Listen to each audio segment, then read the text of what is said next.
This is Bottoms of the Barrel on Q4 Radio, AM 1680, Q4.org.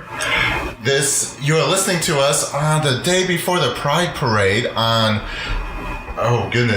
Saturday, June 24th. But we're pre-recording this, so if the world has blown up in the past week, we apologize. Our hearts don't go out to anybody because we didn't know. And if it is Republican, I still stand by my opinion of last week, which I heard someone was shooting Republicans, and my first thought was, I hope no bystanders got hurt.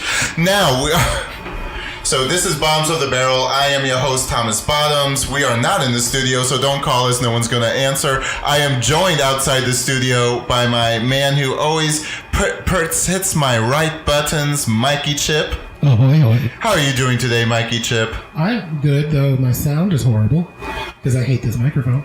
But other than that, I'm good. It says so many nice things about you. It really does. Is it not supposed to talk to me? Is that what is this like when the kitchen got mad at me the other day? Is that? No, it's just my voice is... People hear me... People hear me very fuzzily. But that doesn't matter. I'm not going to talk much. It doesn't matter. We don't have to worry about it. We are joined in the studio again by a returning guest. He was here last week, and he has laid down the law. He's like, you better tell me what we talk about. We got to stick to it. We are with Evil Eric, sometimes known as Plays in Your Mouth Eric. How are you, Eric? It's been a long day. Someone's going to get donkey punched and throat punched today. Why is that? That's just the day you've had. Yes. I've had one of those days too. Yes. It's like I done told you 3 times, and now you're here asking the same question. It's like I'm gonna take off my shoe and just bop somebody in their head and then put my shoe back on. That's why I can't wear slip-ons anymore. I have hit too many people with my shoe. See, but doing what I do, I tell people, don't piss off the hygienist. I'm a dental hygienist, so you'll understand this. Don't piss off the person with sharp instruments in your mouth because you won't like it and it's gonna go my way. Plays in your mouth, Eric. Have you sought revenge in the past? Have you hurt someone in their mouth because they have annoyed the bejesus out of you? Like, did someone from the Topeka Westboro Baptist Church one time need a root canal, and you're like, yes? No, but I accidentally stabbed an ex in the lip one time. But it was when it was first starting out. I was like, oops, sorry. So yeah, that was kind of nice. So your ex let you play in his mouth professionally? Were you still dating each other? No, we were actually broken up at the time, and I was a student and I needed patience. So he's like, I'll get my teeth cleaned. I'm like, all right, let's do this. And first thing, oops, sorry, stabbed you in the lip. Freudian. We are also joined today. Do you use your full name? I don't know if I know your full name. We have Elliot. Howdy do. How are you, Elliot? I'm doing quite well, thank you very much. And this is your first time on the radio show. Yes, hello. We're calling out to our fans out there. Oh, hello, fans out there. Elliot Deasy here. And we are also joined by Jimmy Swaggerty. How are you, Jimmy? Good. Summer. Yes, you need to talk into the microphone. I got it. Are you having a good day? Did you have a good Pride weekend? It was all right. I tried to avoid the festival.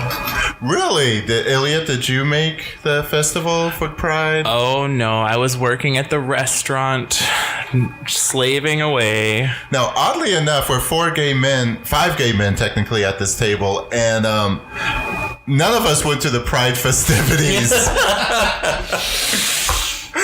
Do we want to mention why we... Now, Elliot, you had to work. Now, but this is your first Chicago Pride. Was that something you wanted to see, or do you avoid festivals? I don't tend to go to a lot of festivals. I mean... I don't have anything against them per se, but I came out when I was like really a younger person, and so the idea of like needing to come together to like feel some sort of pridefulness, it's not my deal. Plus, I don't drink. It's been 9 years since I've had any alcohol, so going to places. Yes, thank you.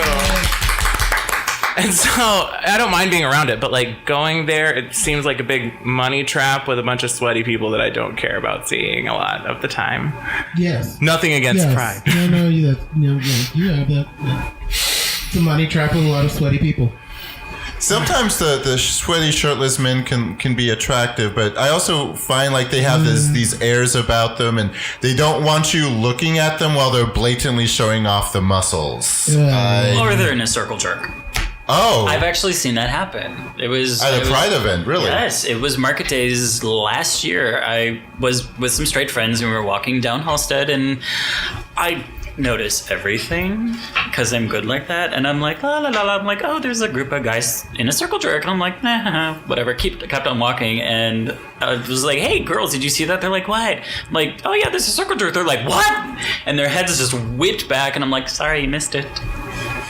Were any of them cute? Was that worth watching? They were some hunky boys. See, last time I went to Pride, we went to the parade, and Mikey, Chip, and I were then heading to Berlin. And right there by the Belmont red line, purple brown line stop, there was a large circle of people, but that had nothing to do with a circle jerk. It was actually, it looked like a black lesbian was beating the tar out of a white lesbian.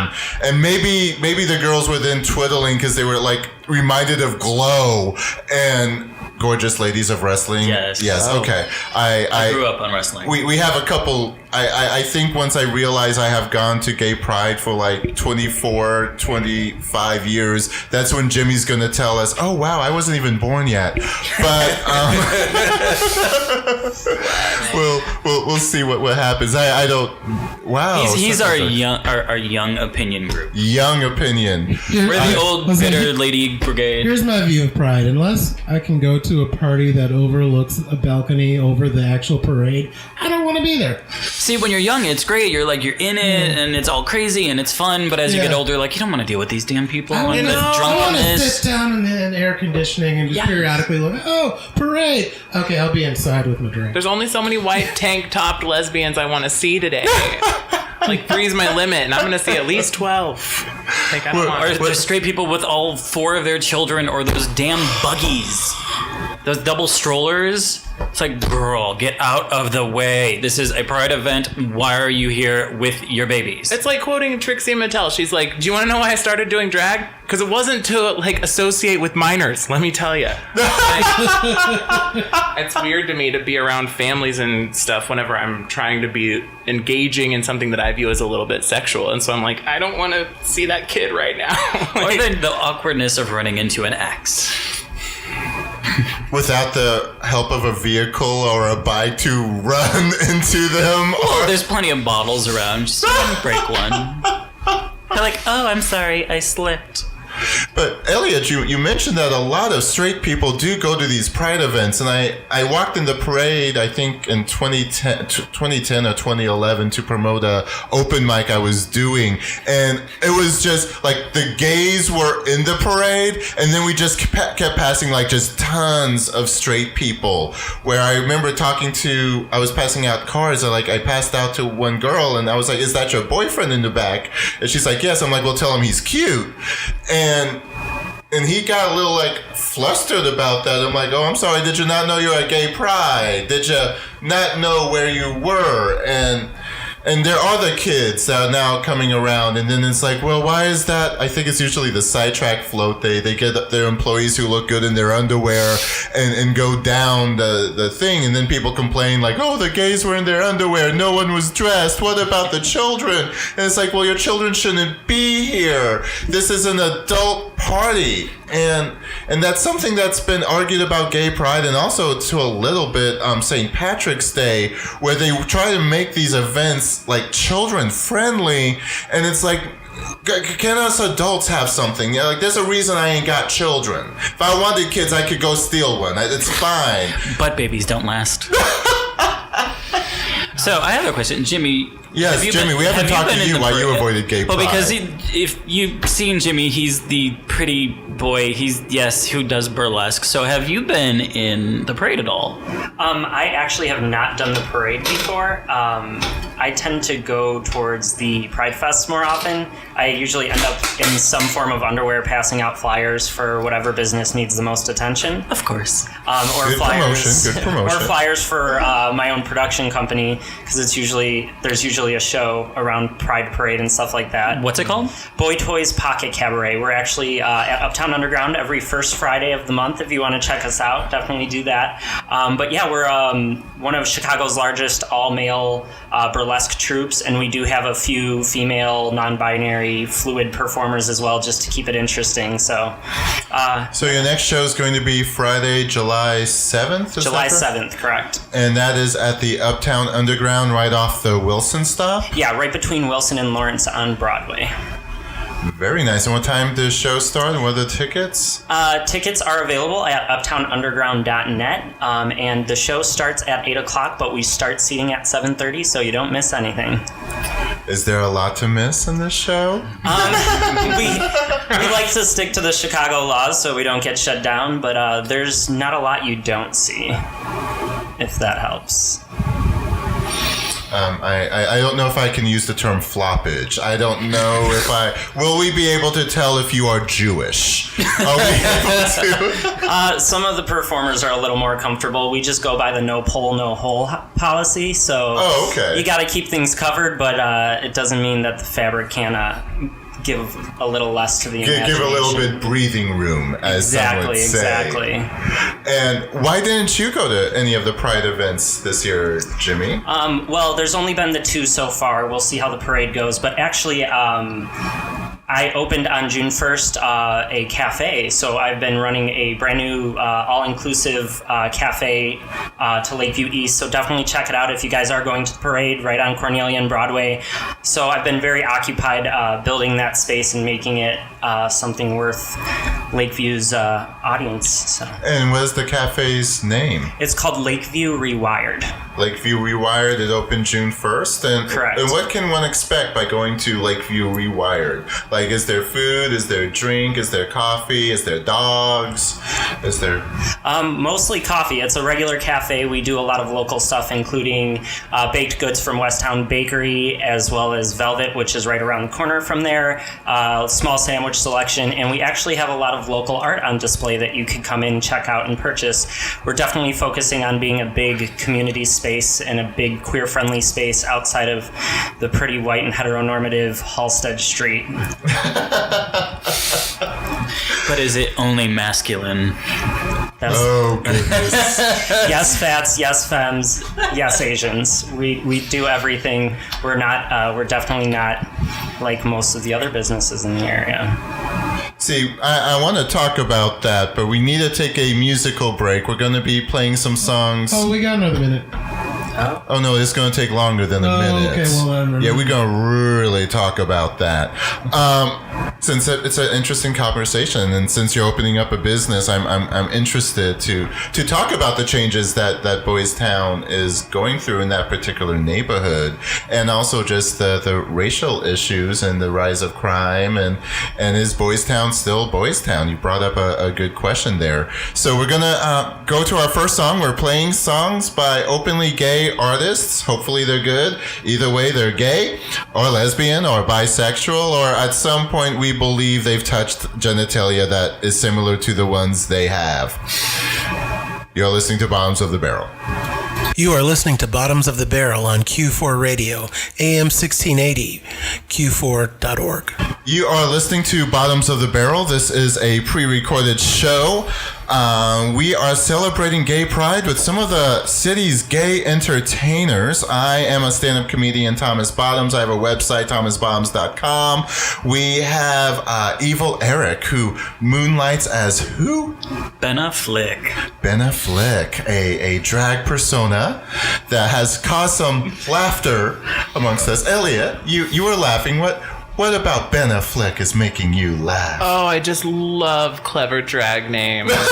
It's good. So the little story behind the name, mind you, I am very good with my tongue, so it kind of worked out perfectly, but it was kind of funny. I was watching BBC, and they said Ben Affleck's name, and it sounded like Ben Affleck. I'm like, that would be a really good drag name, so I stole it. I actually thought when we did a show together, was it a year like ago? a year 2 ago. years Yeah, I ago? haven't done anything in a while. At Atmosphere, and when I heard your name was Ben Affleck, I was like, oh, I want to play Missy Elliott's "Fix My Weave" because she has this whole rap about Ben Affleck and Jennifer Lopez, and if Jen don't bitch, then Miss don't pitch. Lopez get rich, call me Miss Affleck. I said, baby, I need to fix my weave. Yeah, God. And I love it. It's like even Jen drives a Benz to go fix her weave. That rhyme doesn't work anymore, but I was going to do that, but I chose not to. And Elliot, you do opera. I do sing opera And on have occasion. Have you performed yet in Chicago? No, I haven't performed it. I only moved here 3-4 weeks ago-ish. And in that time, I've been mostly working, as one does, apparently. So I've been waiting tables over at P.F. Chang's. Come get some Chinese food from your local gay-friendly person. But that's basically all I've been doing. I moved out here after singing for a while in Santa Barbara, California, Tulsa, Oklahoma, and in New York. And then I should be having some nice auditions once the opera season starts up again. During the summer, it's pretty slow going. You just work at a church and hope to God that someone wants to hear some classical music. So what are you, a baritone, tenor? I'm a tenor. Behold my tenoriness. Yeah, which in opera land would imply that I was not a smart person. Yeah, there's a stigma around tenors for being not smart. What? Where did this come from? How does it came? Okay, so it came from tenors are a rarer voice type than say sopranos, who they're 10 a penny. You people are everywhere. But because of that, we tend to get hired for more jobs more quickly, and it doesn't necessarily matter if we know what we're saying or how we're acting. And so a lot of tenors have gotten away with some very shoddy things on stage. And so you trip over somebody's bag on stage and don't say a line, and someone's like, oh, he's just a tenor, it's fine. And that's where we get that reputation. I never knew that, but that kind of makes sense, because I remember in high school I was in a choir class. All the men, because we're masculine and want to be butch, we were all like, we're going to sing bass. And then the teacher like pulled me aside. He's like, we're going to shove you to baritone, and then we're going to shove you a little bit higher. I guess my loafers seemed a little bit light, but I think it's because I kept giving really severe Diana Ross side eye to the kid who kept walking in going, what up, G? What up, G? And like, he was some white kid from like Parker, Colorado. It's like, don't call people G. You just stop. Stop. Have you ever heard the recording of the last known castrato? Oh yeah, I absolutely have. No. What about this? It's on like a really old record, and he was the last recorded castrato. The last papal castrato. It's I think his name is Moresky or something like that, and they have him singing the Ave Maria, and it's a creepy sound because he's really old. I mean, all of these these singers were like really popular, but he was the last known one, and they recorded him singing, and it's a very creepy sound. You know, the man had no testicles. Welcome to the land of castrati. Do we know about the castrati at all? Like, I do, but our listeners might not. Way back when, but talk about the castrati. Okay, so just real quick, introduce. You do that? Oh, yes, yeah. good We still have Jimmy. We're going to get to Jimmy. We're going to apparently talk about Jimmy and what Jimmy does. So Jimmy, what brings you to the entertainment field? What kind of work do you do? Jimmy has his testicles that we have. Yes, I do have my testicles. We all have our testicles. Well, everyone who saw the burlesque knows, I think. So I am a burlesque and variety show producer, as well as other events in the city, and also a international burlesque performer. So I've traveled to Europe and Canada and all around the country performing male burlesque acts. Very nice. Now, I've been a comedian on a lot of female burlesque shows, and I've only seen one male burlesque performer, and he only stood out because he kind of went missing and disappeared for 3 months, and I don't know if he was ever found. He was found. He was found? Was he okay? Or? Yeah. Okay, I don't know the details. Like he was found in some town visiting somebody, and he wasn't found like behind a. Actually, it was only like a week or two. It wasn't. Oh, okay. Well, the poster stayed up longer, so. So what is the difference between male burlesque and female burlesque, and how do you work that? The differences vary depending on what show and audience you have. Burlesque is primarily a female art form, and actually we like to say as male burlesque performers that we're just visitors in that art form. It really isn't for us, it's for females, and for I guess femininity and just like embracing your sexuality and kind of taking control. It's a small variation of classic stripping where like we like to control what the audience sees when they see it, the tease of everything, and for them they're more working for the dollar. So it's basically that. We're guests in the art form, but we do the same thing. So instead of seeing a panel skirt or fans, you generally will see us wear like 3-piece suits and stuff like that, and we kind of bring our own twist to it. So it's the same dancing and classic spectacle and tease, but just with males and a whole fluid range of performers. There's a lot of gender fluid performers in Chicago that do some of the stuff that is generally thought of as a female performance style, like I said, the feather fans, or even like performing in heels. There's a lot of good ones, there's a lot of not so good ones, but yeah, so male burlesque is literally that. It's people who identify as male and are performing that striptease. And how'd you get started in that, and what inspired you to do it? This is always my favorite question because it's very cliche. I actually saw the movie Burlesque with Christina Aguilera and Cher. And I say it like that not because I hate the movie. I actually thought it was wonderful and it was really inspiring for me. But then going out to actually see Burlesque was the complete opposite of what the movie is. It is very different than the movie, because the movie has these big musical numbers, and at some point, like, I think the building's only on like one floor, but then they start showing people coming down these giant stairwells and these and Cher. Yeah, and we don't have Cher. Christina Aguilera. It's very similar in the way that they're singing and rhinestones and a lot of that 1920s vaudeville and flapper era and all of that styling of performance. But there's a whole neo-burlesque movement where we're moving into this more modern music and costuming.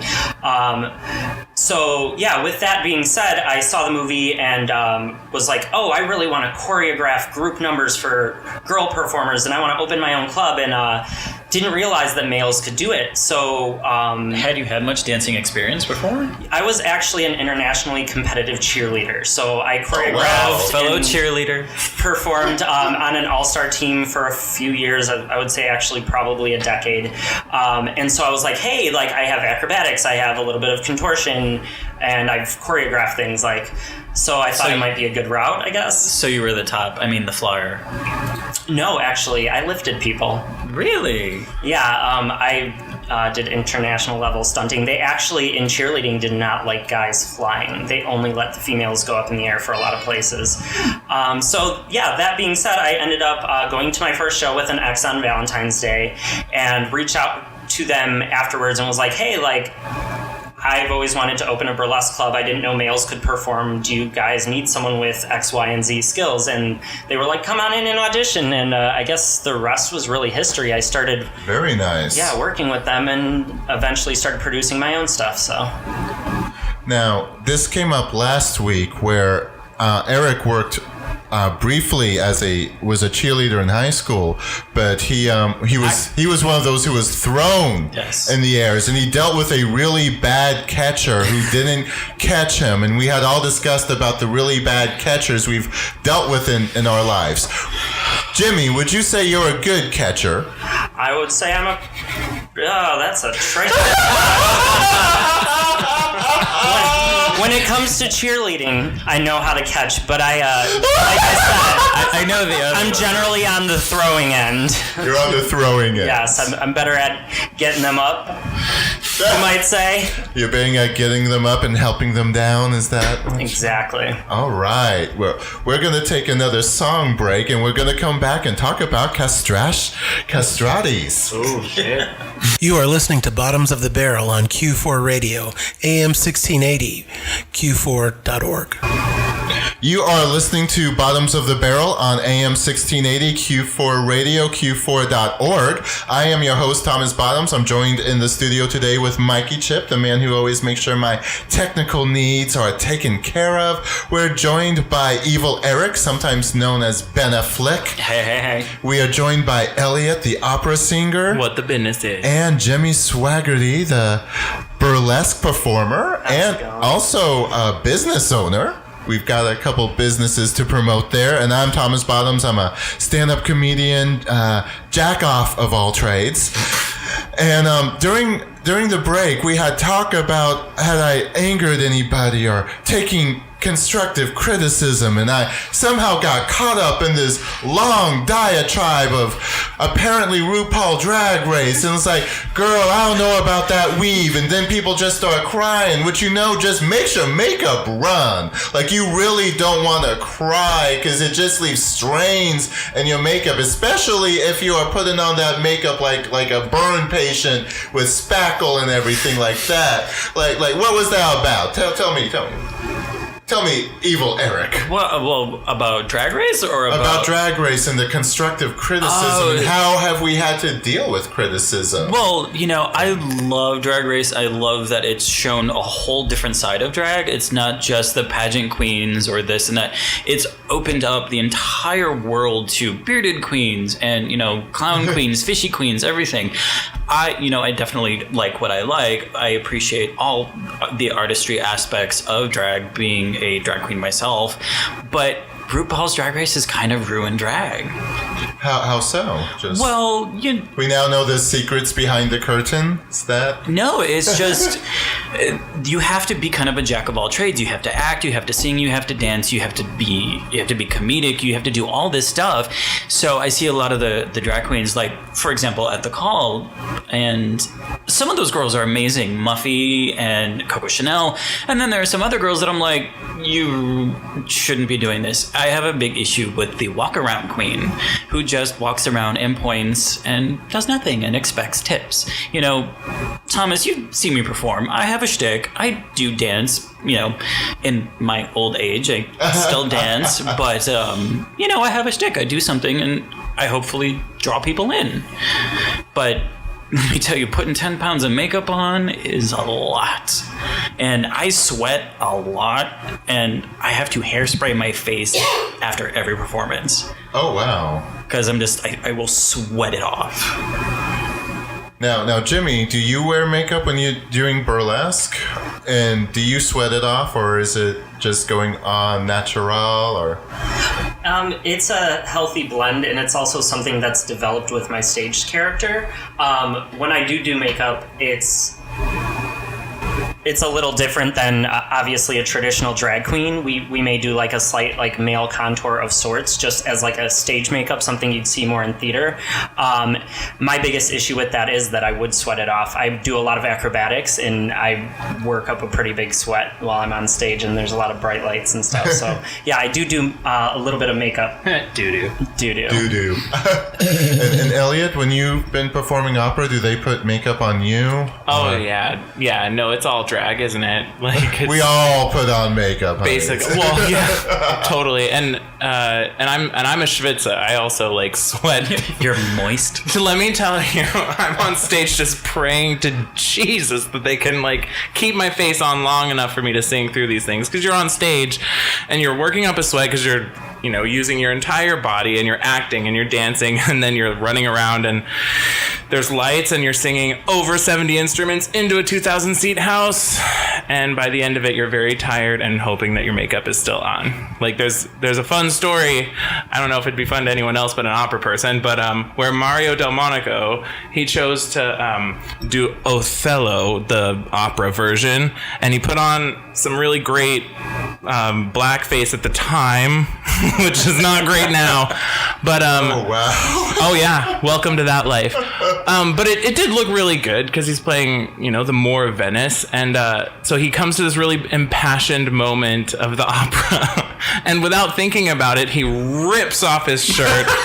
At which time he has no makeup on his torso at all. So you have this guy giving his. So it looked like he had vitiligo? Absolutely, totally. It just totally looked like complete black head, white body, in this really supposed to be very sincere moment, and the audience of La Scala is cracking up the entire time. So This is why we don't do blackface, folks. Yeah, don't do blackface. And this is yet another tenor being dumb example. But yet it's okay for the Wayans brothers to do whiteface. Ooh. White chicks. When you're not being appropriated, it's not the same thing. But that's a whole nother topic. That's a whole other topic. And I actually saw White Chicks at the drive-in theater because I was dating a guy, and we would go to the drive-in, and then we would watch a couple movies, and then they would play the first movie again. So we then went to another theater location because they had 5 or 6 screens, and we ended up watching White Chicks. And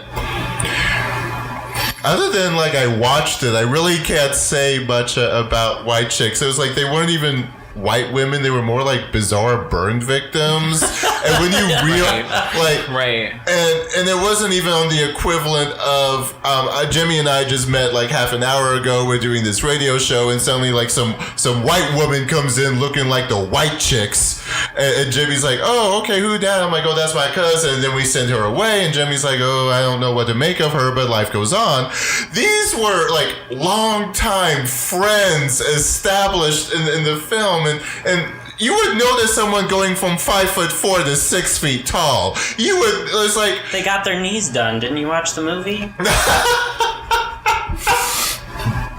Am I the only one who actually watched that a few times? I saw it once. seen it. Oh yeah, I remember this the scene where the white women are bonding to Melissa Carlton or whatever her if I would drive 1,000 miles or whatever. But what's the black dude's name who's in that? Because he's also singing the along. Wayans brothers. No, but the other one, the big burly fellow. Because that's the funniest part is him lip singing to that song in his God. car. He pulls up and he's like, "I love this song."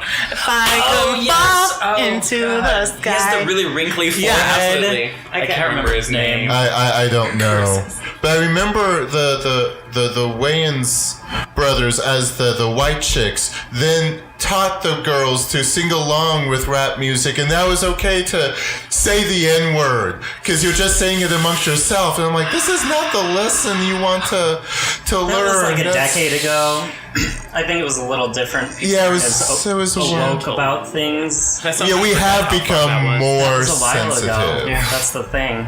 That's circa 2004, I think, was White Chicks, and we have changed a lot in the past 13 years. And There's so many different labelings now too, like queer and the cisgender things. And I being a little older, I'm just like, it is. I'm like, why must we label all of this? I don't get this. The LGBTQ plus minus A. It's always been LGBT. I mean, now more T than anything, but. We talked about this last week too. Queer, Yeah. the term queer. I'm just like, so you're a gay boy who puts on makeup. You're still gay. Why label it? I wear makeup most of the time to cover up my raccoon eyes, and not just to do as with drag as well. But I'm like, why must you label yourself this way? And again, this goes along with bears, jocks, daddies, all this. Why do we have to pigeonhole each other in these little tiny boxes? That's a good question. Why do we pigeonhole ourselves? I know I'm attracted to bear type guys, but I've also had to deal with the stigma that I'm not big enough to be a bear type guy. I'm thick, but I'm not, most of the weight isn't in my belly. It's in my big behind and thick thighs. Well, you and I have that in common. And yeah, ghetto onion booty, honey. It got me called white boys with booty, yeah, you can't beat that. Honey. They're like, oh, you gonna chase after the men? I'm like, oh, honey, when you have all the honey, they come after you. I have a funny little story. So I have a lesbian friend who went to one of my shows, and I was wearing a pair of jean jeggings. So we've known each other since high school. So I don't know if she was drunk, but I came up to her. It was before one of my numbers, and she kept playing with my ass. And she was like literally digging her fingers slowly into my crack. I was like, girl, what are you doing? She's like, you're so hot and you have such a pretty ass. I'm like, yes, you know this. We've been roommates. What the hell are you doing? She saw ass an opportunity. She wanted to check inside. But she was with her girlfriend at the time. Did you know that woman? Yes, I did. I'm like, girl, what are you doing? Get out of there. See, count your blessings, though, that you're at least sensitive enough after years and decades of abuse. Hey, after being passed around as Miss Steamworks 2010. Wait, this is the hurtful, hateful language that you were at least able to realize that something was crawling honey, up it is inside. not like throwing a hot dog down the hallway. You seem to think that I'm this big old Thomas Bottoms, but not so much. Hate to tell ya. Am I Chicago's favorite bottoms? For the moment. No, gosh, no, I'm not. No, Chicago isn't. I'm sure Jimmy knows more bottoms. Right, Jimmy? I definitely can articulate my words a little better, but anyway. He has a smile on his face, and we're going to take a quick music break. Meanwhile, back at the ranch. You are listening to Bottoms of the Barrel on Q4 Radio, AM 1680, Q4.org. And you are listening to Bottoms of the Barrel on AM 1680, Q4 Radio, Q4.org. I am your host, Thomas Bottoms, and we're just talking with some local Chicago gay entertainers. We've got Jimmy Swaggerty in the house. He's a male burlesque performer and business owner. We have Evil Eric, returning from last week, who's a drag performer, Ben Affleck. We also have, all the way from Santa Barbara, California, we have a great opera singer, a tenor, Elliot Deasy? Yeah, Deasy. It's like easy with a D in front of it. It's not too hard. Like Sunday morning? Easy like Sunday morning? Sure, let's go with that. Okay, we'll go with that. That's the best option. And, Weirdly enough, I thought of Eazy-E. Eazy-E. Yeah. Now, Super glad those are the directions that went, because it could have gone much worse for me. I'm sure it usually does. It certainly does. My initials are actually easy. yes, they are. Because I use a stage name. Bottoms isn't my real last name. My real last name starts with a Z. It's Swallows. And when I was in the fourth grade, we had to do the adjective thing where you had to like find words to describe you, and I could find things with Thomas, and then I got to Z, and like as a fourth grader, I did not want to be zesty. Why not? That would be fun. Is that the one? Did you ever have to do that assignment? No, I never did. No. Well, But I was always the... would you choose zesty or would you choose like zygote's a noun? You can't choose zygote. Zealous? Zealous. There we go. Does anyone know what that... I don't even know what that Zealous? means. Yeah, it means like you're... gung-ho. there we are. Overzealous. Yeah. And overzealous is like you're real gung-ho. There you go. Yeah, but that makes most people sense. don't say he's zealous. They just say he's overzealous. Because it's... I don't know. It's the zealousy. English language. Super zealous. It's zealousy. Jealousy. Oh God. So we know how, Jimmy, you got started into the burlesque. You saw the burlesque show and you got burlesque. Elliot, how did you get started with opera? What was the appeal to you? Oh, I've been in choirs since I was about 10, so I've always been involved in classical music in some form or another. And the first time that I ever was in an opera, I was 13 years old, and I got to be in something called Noah's Flood, where I played one of Noah's sons named Shem, and I was spellbound, sort of, by what could happen when you put an entire orchestra together. It's just really every type of theater art form goes into making an opera, which is why it's so expensive and why it can be so powerful, because you do have all of them working together and then a story being told on top of it. And so that's really what captivated me about the medium, let's say. Plus, you do kind of get a superpower. It takes a long time to train a voice, and once you've trained it, then you can seriously sing and be heard and understood in a 2,000 seat house, over 70 instruments, and it's just you on stage with no microphone, and that's a skill. That's an exceptional skill, and so yeah, that's. You have a voice that can knock down walls. Well, it's certainly large. Can carry, absolutely. There we go. Would you recommend anyone else pursue opera? Is it a lot of work? We've had a drag performer on last year, and when asked like should anyone pursue drag, her response was like no. And first of all was because she didn't want the competition. She admitted that, and there was no shame in that one, honey. There's no shame in that one. And then the second one was pointing out what Evil Eric has pointed out, is that some drag queens, they don't want to learn. They just put on a wig, put on some makeup, and then they walk around on stage and point. It's like you're not really working to connect with the audience, and you're kind of dumbing down what she viewed was an artwork, and suddenly anyone who can buy a muumuu is going on stage. Right. So I'll say that if you love it, then I'll say pursue it. If not, then don't waste your time. It's because it's hard.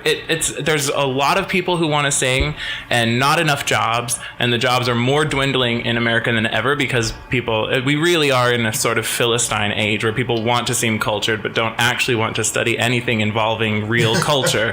And so, but I will say if you love it and you're a young person around 18 or so, then I'll say, yeah, get a voice teacher and go at it, because I always want to hear someone who can make me have an emotional response. And if you think you can do that, then bring it on. I'll be glad to hear you.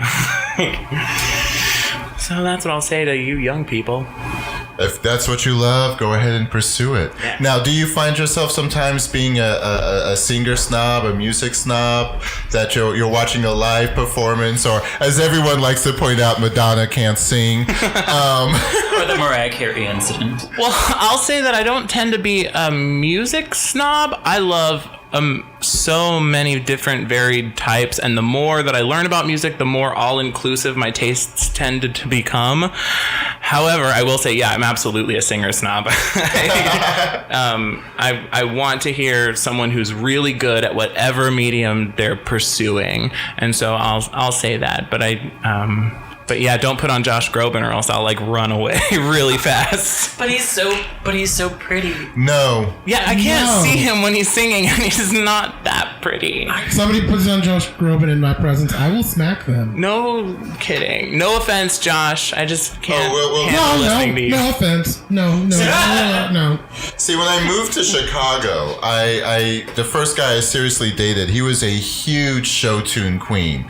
And I just don't have the show tune gene. Now, if I'm in a theater watching a live performance and they're singing in show tunes, I enjoy it.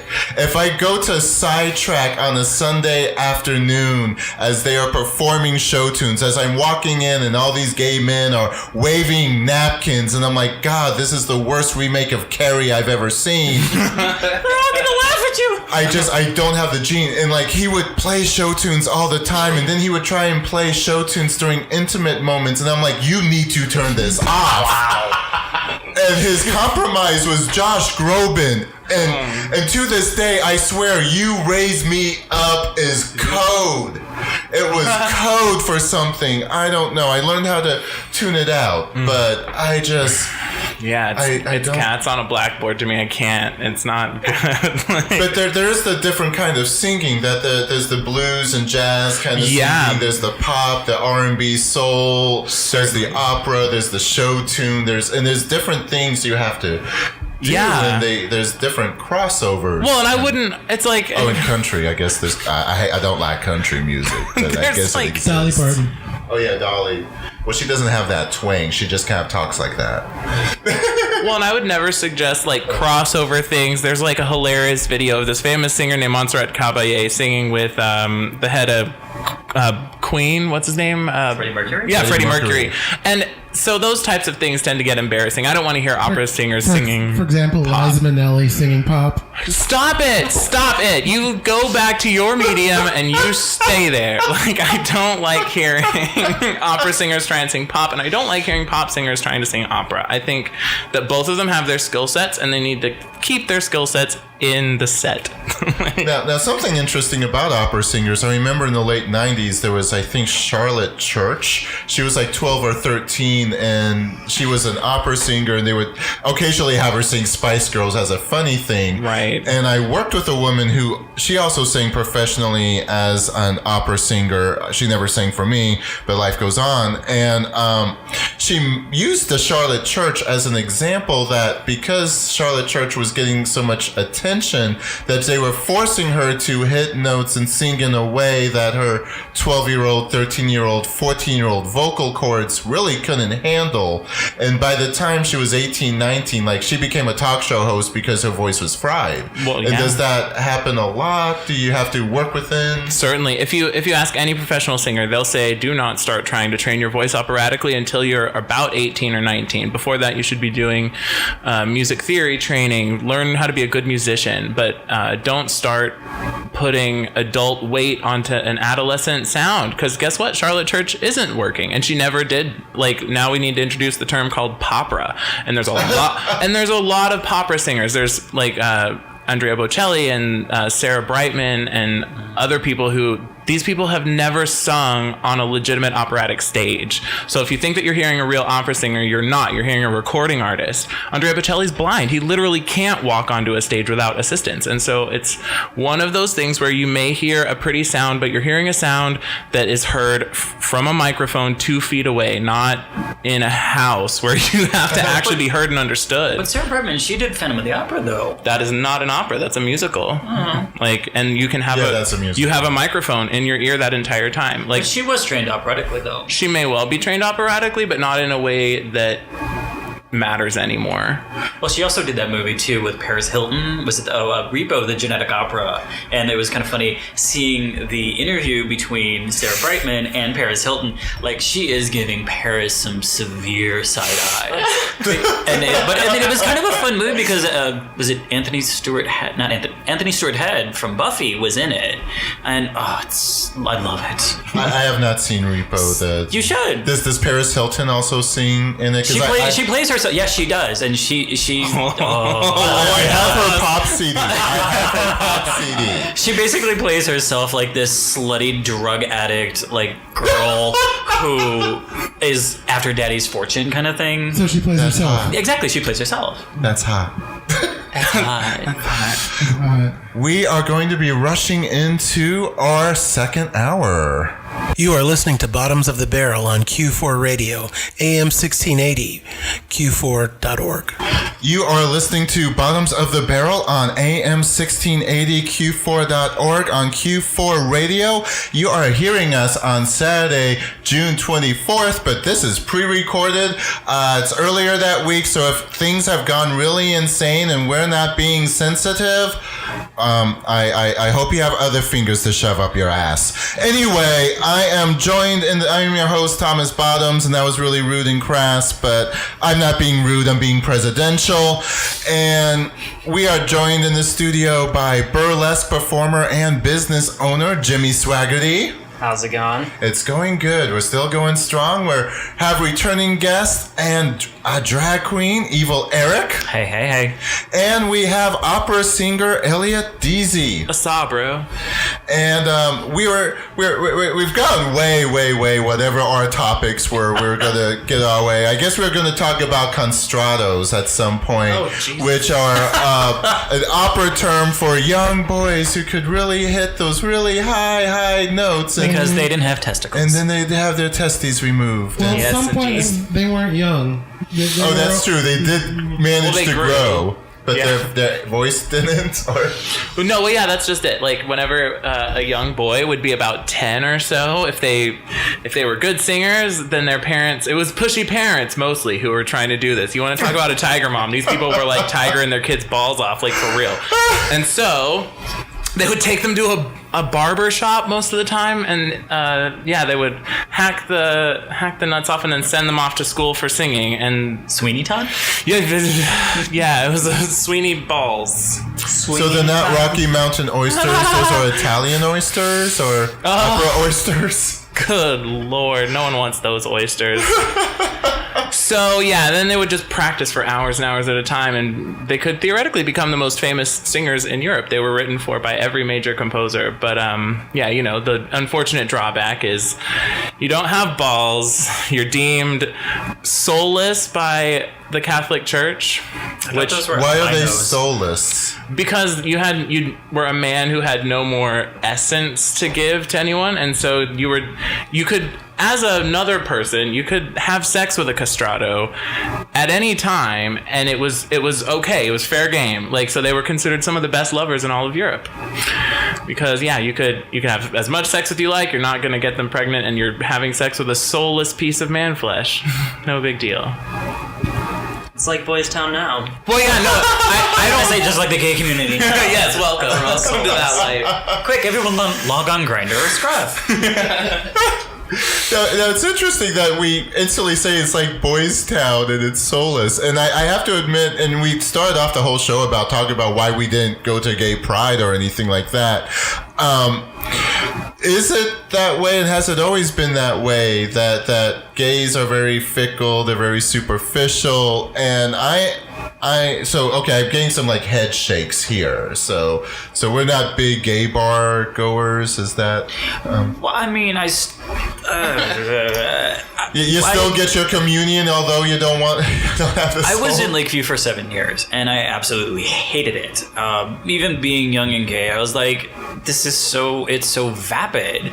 Like, I would much rather have a conversation. And don't get me wrong, I used to love to dance, and I couldn't really do that in Lakeview, and it was really just kind of a meat market. Like, everyone was trying to hook up with everyone, but no one wanted to talk with each other. And now with all of the invention of these apps, it's gotten even worse. Like, you see somebody 10 feet away, they're like, oh, they're on Grindr, let's go talk to them, and they don't want to talk to you. But like, we just chatted like 10 minutes ago. It's the social interaction, I think, is just completely gone from a lot of stuff. I think that's something affecting the gay community, and I also think that's something just affecting our society as a whole. Oh, absolutely. That we text and it becomes like, oh, we type LOL, but we're not actually laughing. Unless the person's really good. And we are losing the ability to communicate with each other, and we're all going online and using these apps in hopes to connect with somebody, to realize that we don't connect. We don't learn things about each other. We don't. Well, you and I, Thomas, we met on gay.com. We did. Back when they in had chat rooms. Oh, I miss chat rooms. I started off with AOL. Most of us AOL, did. And then we moved to gay.com when it had the Pink Room and the Chicago 1 and 2. And it was always like, you have to get in Chicago 1 because that's where everyone was at. So you'd sit there and keep mashing on the button until you got into the first room. You know this is true. That is so true. And then you had all the strange and unusual people. But I made a lot of friends on gay.com. A lot of good core group of my friends are from gay.com. And people on, like, example, Scruff, Grindr, Bear 411, all those apps, I don't really meet people from them. But I hate, what kicks my ass a little is the notion of, like, a little. But no, what kills me a little is the idea of going on to an app called Grindr, though, and looking for some sort of deep emotional connection. I'm like, it's called Grindr. Yeah, but all of the apps are all sexualized now anyway. Even OkCupid, you can hook up with somebody.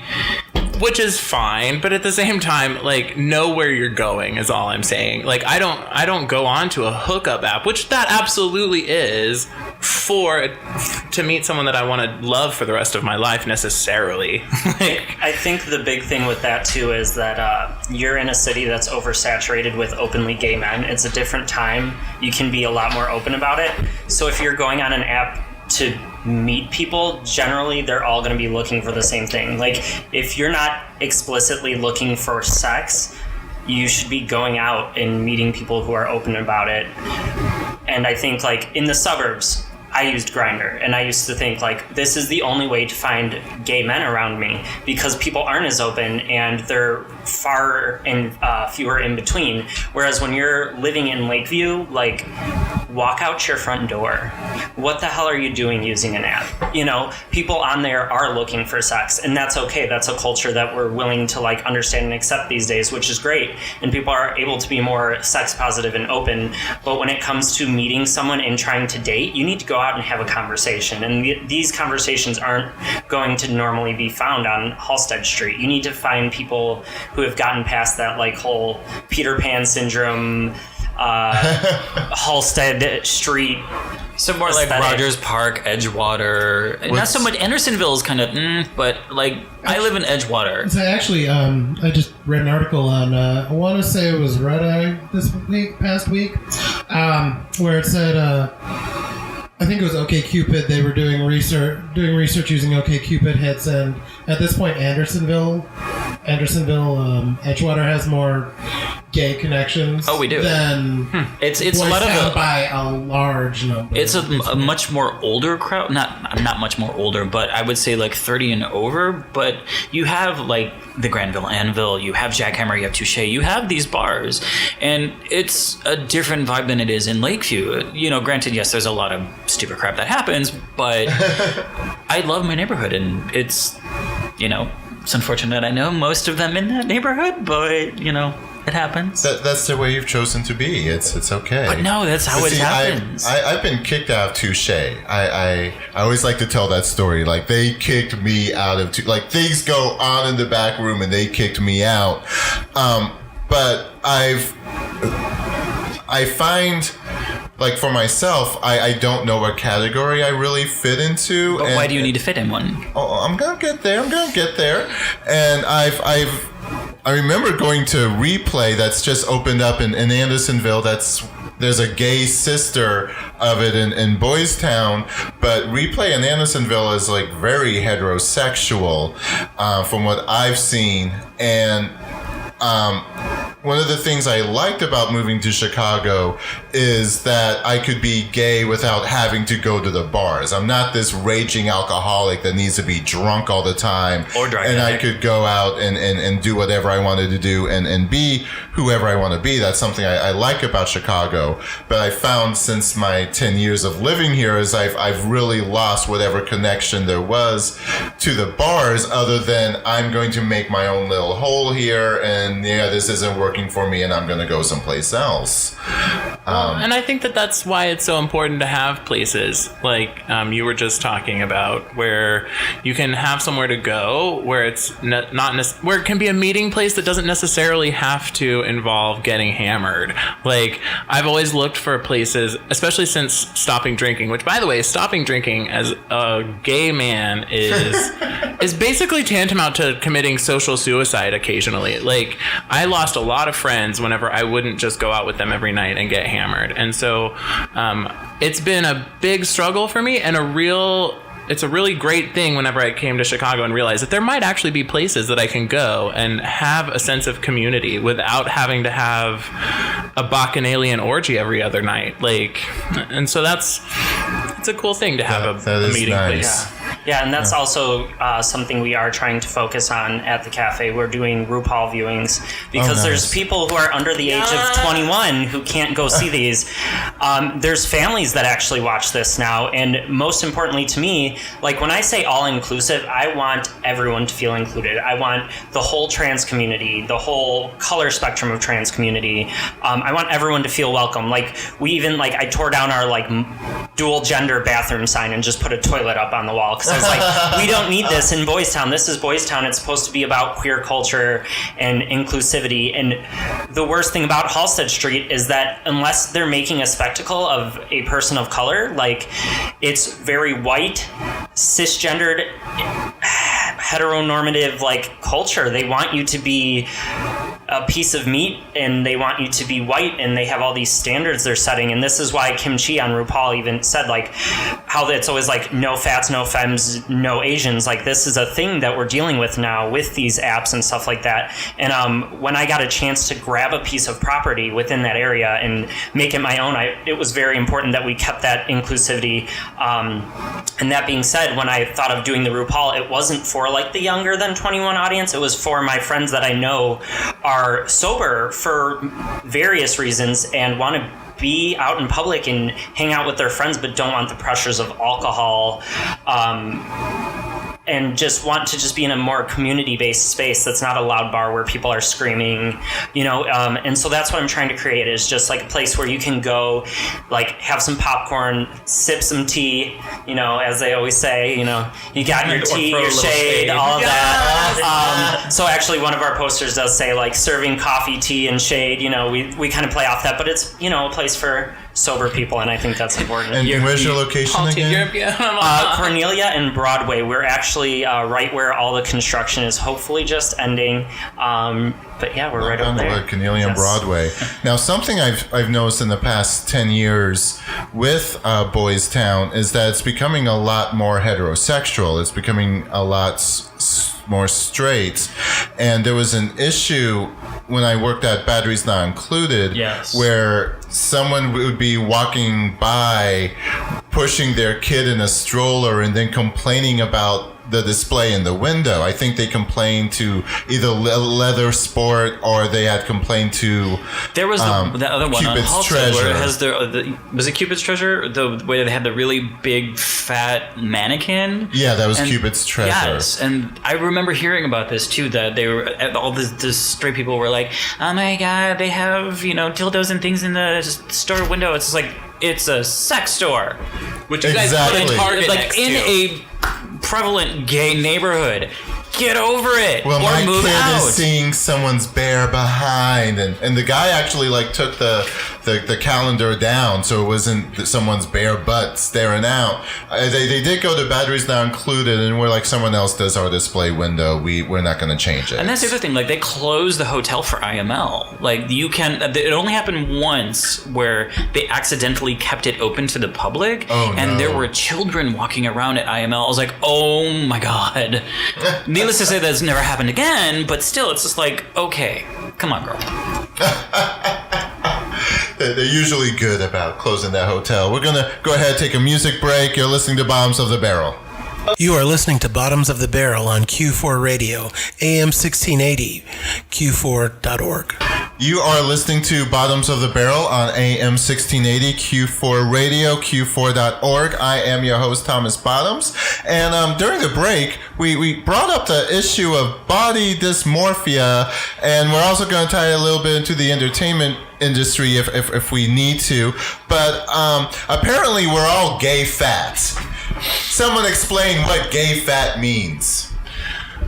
I guess I could take the reins on that one, because I kind of led us into that. Now, you are like an almost borderline pocket gay. Like, I've got some keychains that are bigger than you, Jimmy. Well, it's boy toy. Oh, Yeah, boy that is toy. why There they we call me go. the There we boy go. toy. Boy toy. No, Yeah, no, there is a lot of issues in the gay community with just like even gay fat, gay ugly. We all have to attach gay as an adjective to terms that basically describe this horrible culture we've created in Boys Town. Personally, I literally can fit into Target's children's section. I think one of my blazers is actually from there. And I had the issues too of going out in Boys Town, and if you're not like completely toned and you can't commit all that time to the gym, or if you don't if you don't dab the makeup on and look like a model, they will call you things like gay fat, or, well, they don't say gay fat, but they'll call you fat and ugly. And what that really means is it's the pressure that we as gay people put on each other to look like this. And I've experienced it personally to the point where I've had people call me fat on stage while I'm performing in clubs on Halstead. And it's really strange to me, because I've never had to worry about being considered fat. So yeah. Now, when I worked at Batteries Not Included, there was a group of children from the South Side. I shouldn't call them children. They were teenagers, under 18, couldn't get into the bars, probably 15, 16-year-olds. And they were outside the 7-Eleven? No, the Batteries Not Included I was working at. And I remember, like, they were screaming into the store, and I had to go out and, like, say, you know, please don't scream into the store. If you want to hang outside, that's fine, but you have to let people into the store, and you can't harass them. If you harass them, you have to go away. And I remember the kid called me like a thin lip, no ass having, and I'm like, who are you talking to? Like, I would not be someone that you would use those words to describe. And I actually said, like, who are you talking to? Where is it still the trend of younger gays to belittle others that they may feel they are better than or greater than? Or, I mean, I guess if I had a six-pack abs, I would be proud of it. But on the flip side, it's like, I know a lot of gays do put others down in hopes to make themselves feel better due to the bullying and nightmare insecurities that we've all had to go through because we were all teenagers in a society that some people, definitely with the HIV and AIDS, were screaming that it was all killing the right people. I'm sorry, I've had someone tell me to go get AIDS and die, so... Yeah, I've had that done. Yeah. I was manorexic for a very long time in high school. I was a child who was husky, and then I was a teenager and started getting a little taller, but then I just became anorexic because I started going to the gay community at like 14 years old. I couldn't get in anywhere, but there's so much pressure to be thin and pretty or hairless, or, you know, the other thing too is I get a lot of, oh, well, you're too short for me. And I was like, excuse me? I'm like, trust me, when you're on all fours, it's not gonna matter, because it's just not gonna matter. See, on the flip side, I was one time too tall for a guy. Like, I was only 3 inches taller than him, but I'm more leg than torso, and we were having issues in the bedroom, and so I did research and I watched porn, and I learned about like that love pillow where someone has to kneel on the pillow, or we can maneuver that. And then he complained that I had introduced the pillow into the sex act, and then I was like, you know, I kind of need to lose your number. But well, and also that's always interesting. You're too short. Well, and then here's the other thing too: top versus bottom. I get this issue a lot. They're like, oh, so many bottoms, and people kind of look down on bottoms for. They really do, and it's kind of frustrating. Do they? Yes, they do. Just like, and I've talked to a lot of gay men, and they're like, oh, are you top or bottom? They're like, oh, I'm a top, and I'm like, why? And they're like, oh, well, nothing should go up there. I was like, excuse me. I'm like, have you ever tried it? They're like, no, I wouldn't enjoy it. I'm like, how do you know? And let me tell you how many times I have turned those top men into bottoms. And I'm like, you need the right person. And of course, there is. Well, Chicago is the land of the bottoms. It really is. I always like the metaphor I always hear about Boys Town being like Tupperware. There's bottoms everywhere, but you can never find the tops. And I think that stands true a lot. And I think part of that is that in Boys Town, people are able to embrace femininity to a certain level in queer culture. And I think the biggest issue with how many people do end up being tops is like masculinity and being on like a passive side of sex, or not being the one giving it, is really looked down upon outside of the queer culture. You know, the first joke that straight people will make to you when they find out you're gay is like, oh, so you like it in the butt, like, oh, you know, you're the one receiving it. And I think that's why we have that like negative outlook on it. And me personally, like, I am generally the one who's topping, and it's not that I'm like, oh, I refuse to be a bottom because of masculinity. It's like, that's what I'm comfortable with. And I've had, you know, situations where people have tried to top for me and they have not been you know, kind. They've been more aggressive than they should. And I think that's another big issue too, is that you know, we're not as caring when it comes to our sex life in the gay community, because sex is such a recreational thing for us. It's not about passion and stuff like that. And I truly believe like every relationship I've been in, I've been able to, you know, put myself in both roles because there's passion there and there's caring and there's comfort. And so I think that's a big issue too, is that we're not concerned about that. And for a lot of gays, and that's a good point, is you get the completely anonymous sex is the men who use the glory holes, or men who go to like bathhouses and they go to the really dark, where you're suddenly having sex that you're doing it the Helen Keller way, where you're just basically using touch and you don't know who you're ending up with. And a lot of gays, especially when they're coming out, I think everyone goes through a slut phase, just don't care. But then you get gays that just live their whole life in what feels like a slut phase. And I've always been one of those really weird gays that unless I like you on some kind of level that's could be worked into a sexual level, we're not gonna have sex. I don't care how, maybe it's because the first guy I was with was the size of my forearm. I was engaged to, and he was like, oh baby, the things I'll do to you. It's like, I don't own a hammer, so it comes in handy to hammer in a nail, but I need to walk tomorrow. So people use sex as a coping mechanism too. It's a self-esteem issue. Like, again, me growing up, because I always felt like that ugly little kid who was chunky and husky. Then when I became a teenager and got skinny, like, people were after me, and I was like, okay, but, you know, did a lot of stupid stuff, but... And that's probably an interesting point to talk about, is that you were husky, you were rejected, you come out as gay, and suddenly you qualify as their attractive hot, right. And they're coming to you and you're like, oh, I love this attention. Right. Oddly enough, because I was bullied and abused by my parents and betrayed by people that just, you name it, they did it to me. And I guess when I became quote unquote unattractive for the gay community, it was less of, when they would come to me, it was like, and what you got? Why should I spend my time talking to you? I'm going to college right now, working 3 jobs. I have maybe a Sunday afternoon free. Why should I spend it with you? Right. And then they would come with, well, I've got, usually guys rely on their body parts. Like, I've got 9 inches. Well, good for you. That ain't mine, and you have not given me any reason to want to share.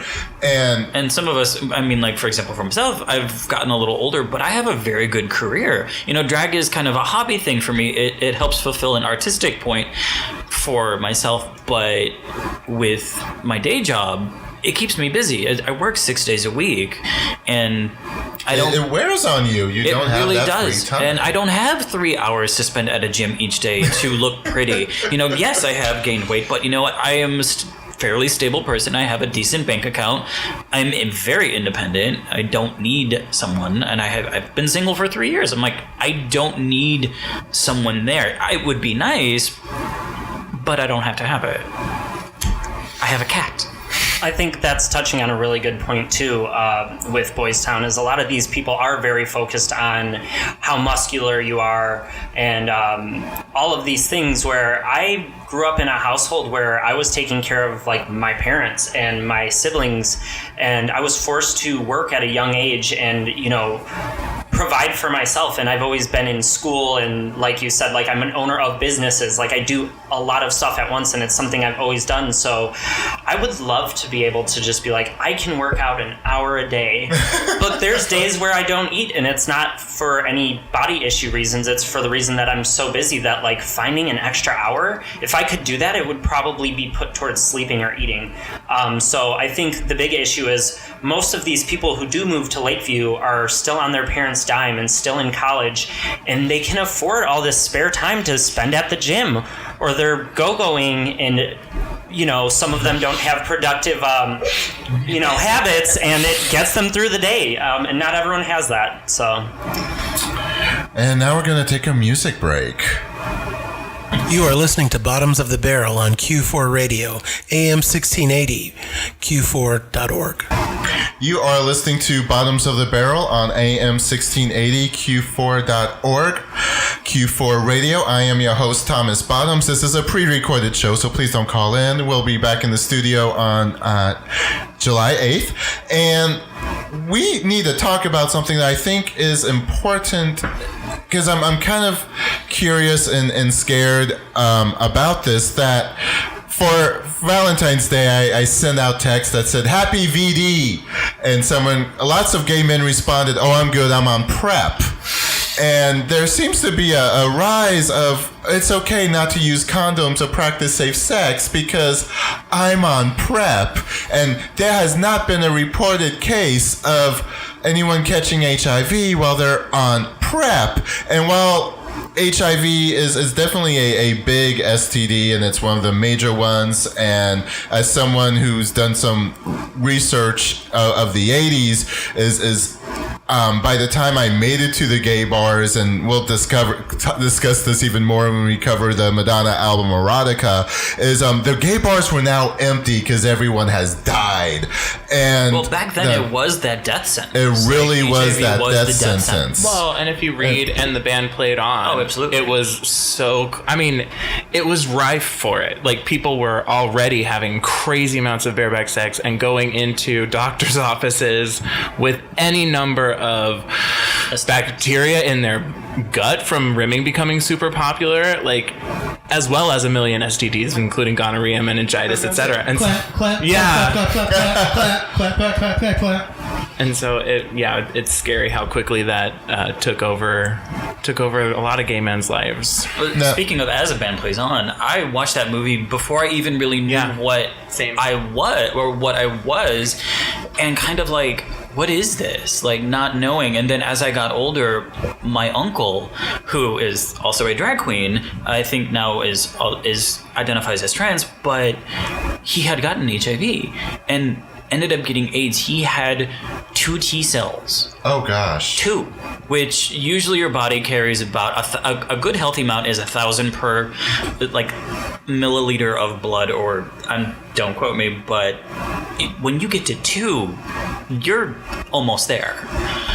And PrEP is a wonderful thing, don't get me wrong. I think it's kind of like the pill for women, but there is the drawbacks of it's only 93% effective. It's not as effective. And how it works, being in the medical field, doing my research, I have been part of the whole HIV thing for a very long time and studying it.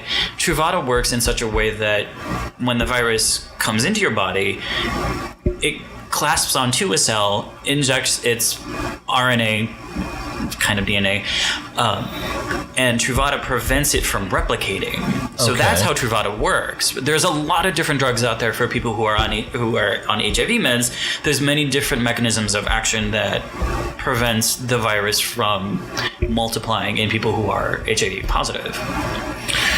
Now with the introduction of PrEP, are people not using condoms anymore? Are we practicing safe sex? I know a lot of my friends, and I was on PrEP for a little while, but unfortunately I was one of those people who had the side effects, and it started destroying my liver, so I had to stop.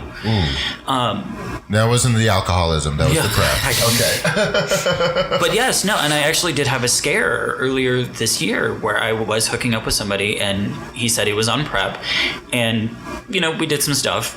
2 weeks later, I get a text saying, you need to go get tested, I'm positive. And I was like, wait, what? I'm like, well, and he said his doctor said it was undetermined. And I was like, well, what does that mean? Because, again, working for Howard Brown, I'm like, that means you need to get retested.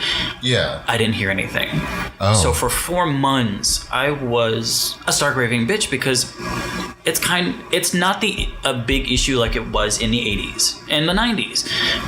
But still, it's expensive. Those medications are very expensive. And even as a medical professional, like if I get stuck with a needle that's potentially infected with the HIV virus, I have to go on something called PEP, which is a post-exposure protocol. And that is like $2,000 for a 1 month supply. Oh, gosh. And you get the runs, and you're sick, and you're puking, and it's not fun stuff. Like, it's high doses of HIV meds. And that's something I think a lot of people forget, and this was coming out in the early O's, mid O's, is that, HIV is no longer the death sentence, but people forget that it does change the way you live, that you will have to watch your health more, you will have to watch your diet, you will have to be on medications, you will have to be concerned about your partners. I have a few friends who are HIV positive.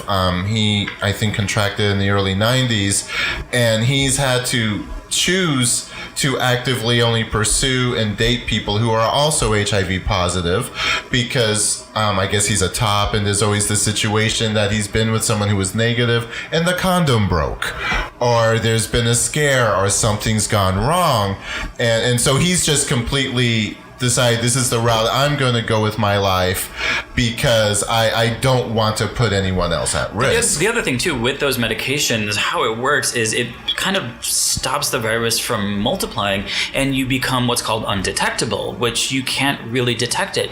So when you're undetectable, it is harder to transmit the virus if you are having, say, bareback sex and you're the top. It is a lot more difficult to transfer because I've been in those situations where, yes, things did break, and it was just like, okay, I'm like, what's your T-cell count? What's your viral load? What's all that? I always ask my partners, when were you last tested? I don't really know if people do that now, especially with PrEP, because I do have a friend, he goes to town. He has people who are positive, negative, and he just likes bareback sex, and I'm like, I worry because, again, having that scare, I'm like, I worry for my friends. That's a very real thing, though. I mean, even with all the information that is available out there for us, yeah, sometimes one is stupid and just wants to have sex without a condom on. I know I've been guilty of it. It's very animalistic of us to want to do stuff like have bareback sex, and I think creating a culture where we have constant paranoia and we are always saying that protection is the only answer is kind of a problem in itself. I think education is the most important thing. I'm actually HIV positive. I'm undetectable, and I have been for a little over 2 years. I'm very open about it as a performer and just a person in general. You know, when it happened, I decided I'm going to advocate and I'm going to make sure people are aware. Because if we had education, people wouldn't have it, but people wouldn't stigmatize it so heavily. With undetectable people, there actually was recently a study that was released that there have been no reported cases of someone contracting HIV from someone who is undetectable. Really? The probability is so extremely low, and it is a newer study. When I first had it, that wasn't the case. They said, nothing had been reported, but they think there's still like a good chance, and that's why people like me who are undetectable do ask their partners to go on PrEP if they're comfortable with it, just to like have that extra barrier. But at the end of the day, if I'm using a condom during sex, it's not because I'm worried about giving someone HIV. At the end of the day, it's me being worried about getting things from other people, because it's so much easier to contract so many other things that are lifelong that you can't suppress with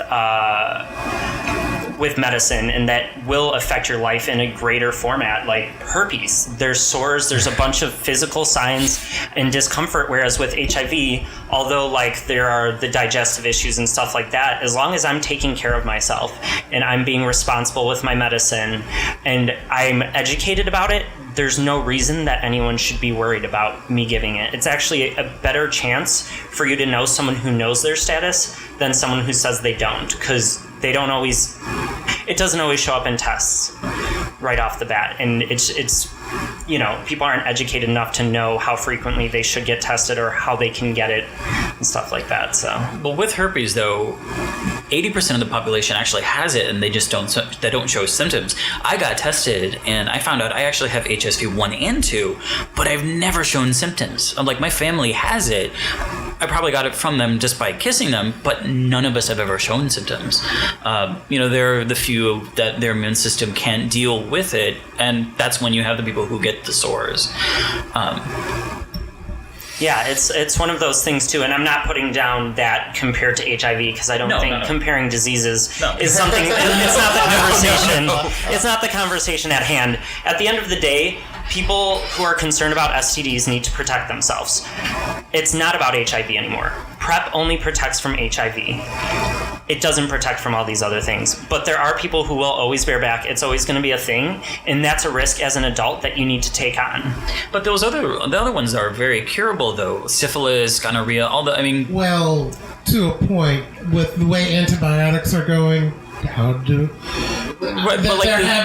this point, there's already a few strains of strep that are no longer.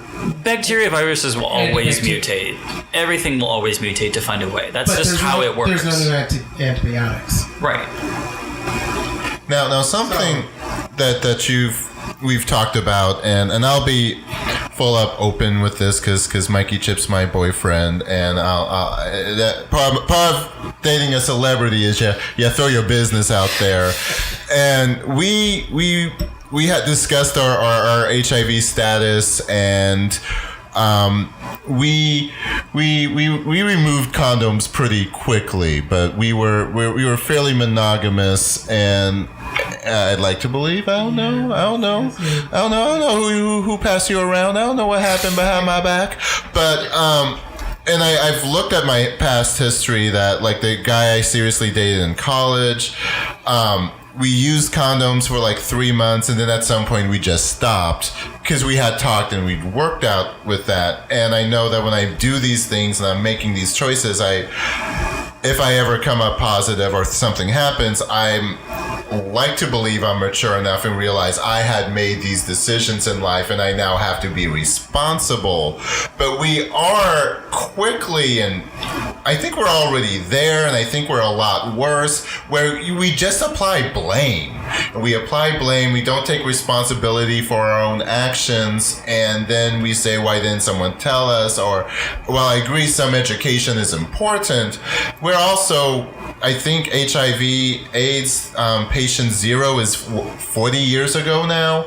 It is one of those, at what point do we take responsibility? And that is something that in the gay community, we don't take responsibility for ourselves, or we don't think that we need to fix things. And I am concerned, just by stating with the PrEP, that it only protects from HIV. There's a whole slew of other STDs out there that, if you're going to be playing really risky, you need to be prepared that something bad may happen, and then something may not. But and what was it last year that there was a whole meningitis scare, and they were saying that everyone get vaccinated. So, and then when I was volunteering for Howard Brown, I had a lot of people that I was like, "Do you want to get vaccinated?" And they were like, "Yes," because it was free. It's a free service from Howard Brown. Now I don't know how much is going on with that, but every so often an STI will rear its ugly head. Syphilis, gonorrhea, they kind of go in ebbs and flows. So, yeah, I think. That being said, there are a lot of services too, though, for HIV. If you go to get PEP and you go to the right place, like you said, Howard Brown, they have so many programs right now that will provide it free. I've never had to use insurance to pay for my HIV medicine. I've never had strong insurance, and that's why. And I actually do go to Howard Brown, and they put me on a program called ADAP that's through the state, and it's been paid for, and that's $3,300 a month of a risk. And I've been so fortunate to have programs like this where I haven't had to pay for it, because there comes a time in your life where like me, I was laid off at one point and I wouldn't have been able to afford it. And when you flirt with medicines like that are helping you stay undetectable, it's messing with those medicines that give your body the opportunity to the HIV the opportunity to mutate and become resistant. It's being consistent with those medicines that has proven the most steady and efficient way to remain undetectable. So, like, I need to take it every day.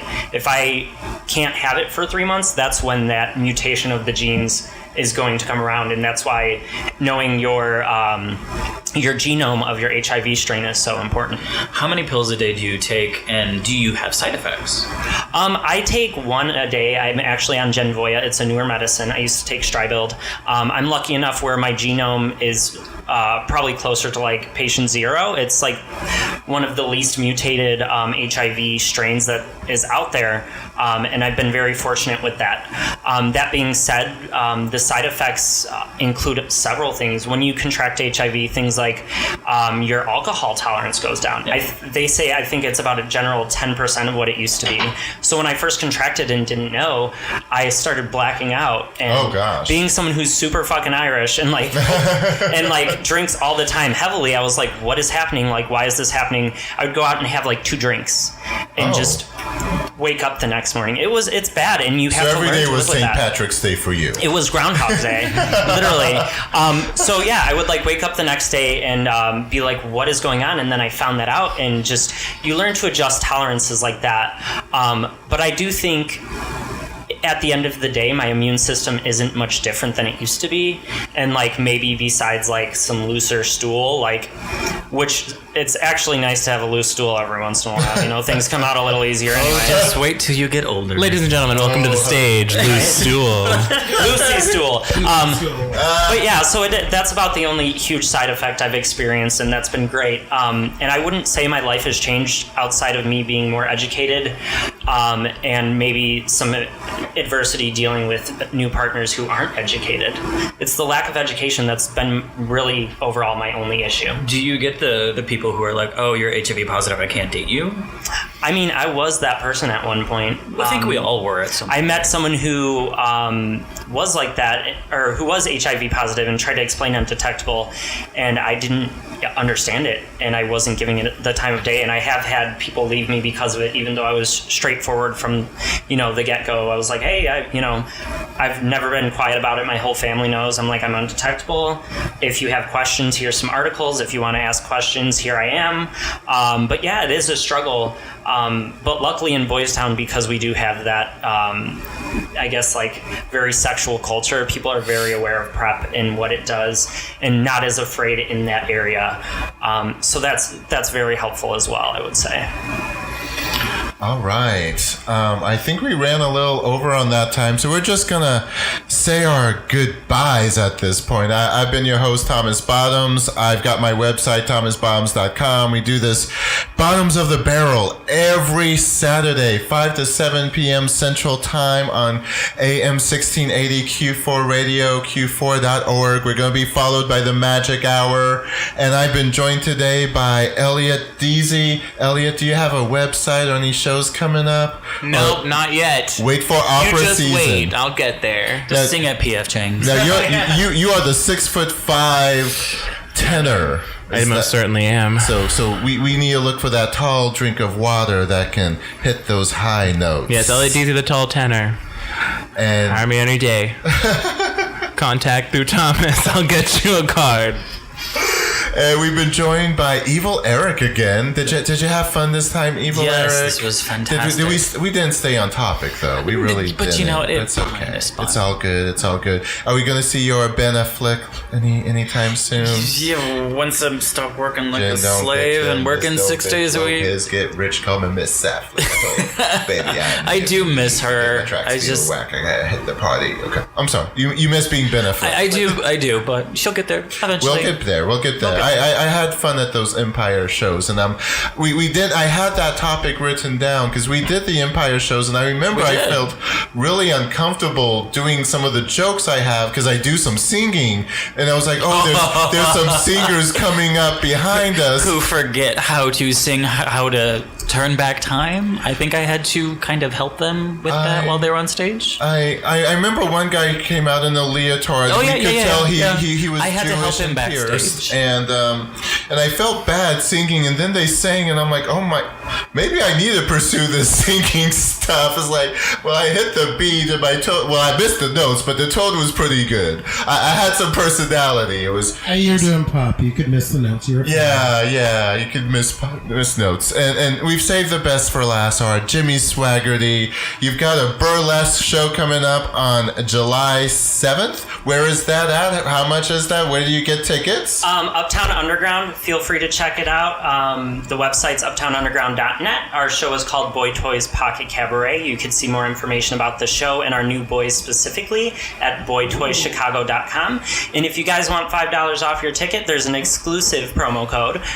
All capitals, BOYTOY2017 will get you $5 off a ticket. So write that down. Come see us. We have several shows coming up first Friday of every month. And you also open up a coffee house and restaurant? Or? Yes, our cafe, Lakeview Rewired. Follow us at Lakeview Rewired. We are a very queer, inclusive, and opening community-based coffee shop that just opened up June 1st, and we're hoping to make you part of our community, so come on in. And I've been your host, Thomas Bottoms, and it's now time to do the apologies. You are listening to Bottoms of the Barrel on Q4 Radio, AM 1680, Q4.org. You have been listening to Bottoms of the Barrel on AM 1680, Q4 Radio, Q4.org. I have been your host, Thomas Bottoms. This show was pre-recorded, so if we have been insensitive, more so than usual because something happened this week we didn't know. We pre-recorded it. Only thing last time I heard is the kid who was released from North Korea in a coma, him now dead. We're sorry for him and his family. That's the last big news. So if Trump did something dumb again, we are not held responsible for that. We want to apologize to the Westboro Baptist Church. I mean, if you want to stand behind your religion and practice incest in the lovely city of Topeka, that is your right. We want to apologize to, again, very bad catchers, but we did learn that Jimmy is a good tosser if that is something we want to pursue. We want to apologize to the movie White Chicks and its racial insensitivity towards white women, and apparently though their inability to realize when their friends grow 12 inches over the summer.